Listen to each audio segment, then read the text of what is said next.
გამარჯობა, ეს არის გადაცემა გვერდიდან და მეორე დავით კალანდია. ალბათ ბევრს გინახავთ მარია ზახაროვა, რუსეთის საგარეო საქმეთა სამინისტროს სპიკერი. ეს ქალი მუდამ რუსულ სახელმწიფოს ნარატივს ახმოვანებს და ესაა მისი საქმე, რაშიც საკმაოდ კარგ ხელფასსაც იღებს. მოკლედ, უკვე დიდი ხანია თუ შეიძლება ითქვას, ამ ბიზნესშია. ამას წინათ გამოვიდა და ჩვენი ქვეყანა შეაქო საქართველოს დამოუკიდებლობა დასავლეთისთვის ყელში გაჩხერილი ძვალებითაა და თანამედროვე საქართველოს იმ სუვერენული სახელმწიფო საქმეებში უპრეცედენტო ჩარევის თვალსაჩინო მაგალითია, რომელიც სუვერენიტეტის ყველა ნიშანს ფლობსო. პრინციპში რაც თქვა, იმაში სრულიად ვეთანხმები, მაგრამ ეს რომ ეთქვა, თქვათ ვის?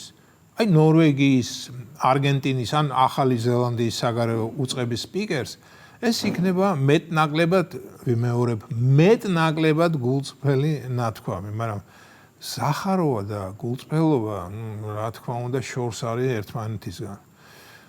თუმცა თუ დავფიქრდებით, ალბათ არც ერთი სახელმწიფო საგარეო უწყება არ არის ბოლომდე გულწრფელი. და საერთოდ რა არის გულწრფელობა პოლიტიკაში? გულწრფელობა და პოლიტიკა ორი პარალელური ხაზია, რომლებიც არასდროს იკვეთებიან. ყველა ქვეყნის საგარეო უწყების თანამშრომელი საკუთარი სახელმწიფოს თამაშს თამაშობს. ეს ჩვენ საგარეო უწყებასაც ეხება და ასეც უნდა იყოს. ნებისმიერი განცხადება თუ გამოსვლა მხოლოდ და მხოლოდ საკუთარი ქვეყნის ინტერესებიდან გამომდინარე კეთდება. და როდესაც ზახაროვა გამოდის და საქართველოს აქებს, ამას ჩვენს სასიკეთოდ ნამდვილად არ ამბობს. ამით ის საკუთარ მზაკრულ ინტერესებს აჟღერებს და ეს მე შესანიშნავად მესმის. მე კი მესმის, მაგრამ დიდ პოლიტიკოს პარტია ლელო ძლიერი საქართველოს საგარეო მდივანს გრიგოლ გრეგელიას არ ესმის და ეს უკვე დიაგნოზია, მეგობრებო. სხვათა შორის, ახლა დავფიქრდი, ლელოს გაერთიანებას რატომ ქვია ძლიერი საქართველო? არ გეჩვენებათ, რომ ეს ერთგვარი დაცინვაა? პარტია საკმაოდ ძლიერ საქართველოს და წინა პლანზე გამყავს გრიგოლ გეგელია, რომელიც ყველაფერთან ასოცირდება გარდა საქართველოს სიძლიერისა. მეცად გეტყვით, ჯვარი აქაურობას და ლელო რომ ხელისუფლებაში მოსულიყო, ჟანრის, კანონის მიხედვით, გეგელი აუცილებლად დაიკავებდა რაიმე მაღალ პოსტს, არ გამოურიცხავ საგარეო მიმართულებითაც.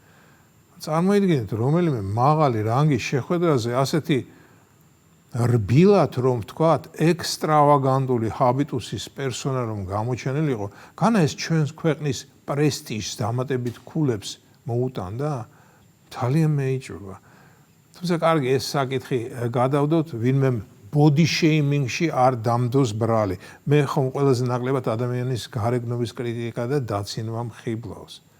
მაგრამ აქ არის ერთი დიდი მაგრამ. პოლიტიკა თეატრის ერთ-ერთი ნაირსახეობაა. დიახ, მეგობრებო, ამას სრული პასუხისგებლობით ვაცხადებ.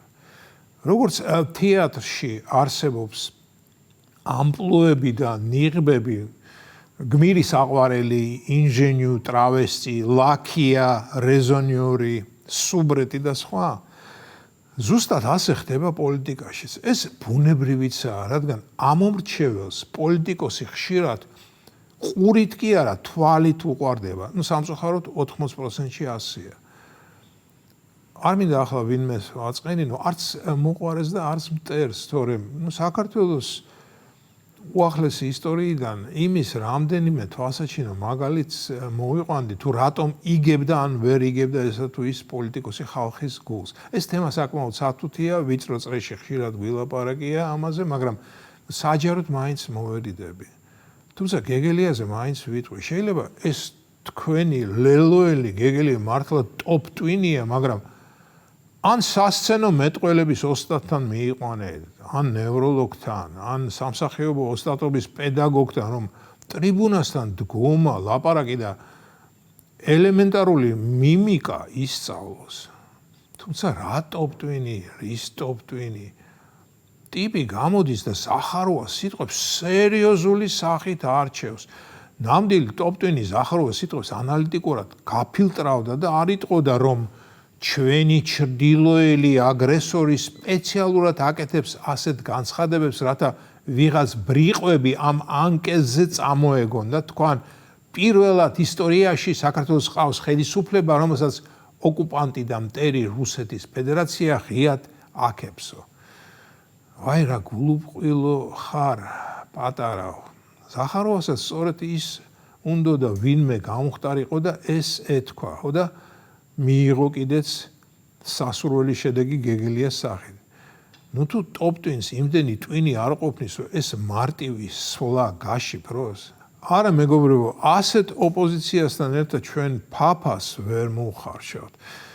ერთი მხრივ ქართულ ოცნებას უნდა უხაროდეს, რომ ოპოზიციას ასეთი სახეები ყავს, მაგრამ მეორე მხრივ მე როგორც ოცნების მხარდაჭერს სირცხვილის გრძნობა მეუფლება. ამათთან პაექრობა და ორთაბრძოლა საკუთარი თავის უპატივცემულობაა. რა ვქნათ, როცა სხვა უკეთესი არავინაა. როგორც ზახაროვა იტყო და ნაბეზრივი ირაკ რიბა, რაც ჩვენს ენაზე ჟღერს როგორც უძაღლო ქვეყანაში კატას აყეფებენო. ეს იყო გადაცემა გვერდიდან და მე ვარ დავით კალანდია.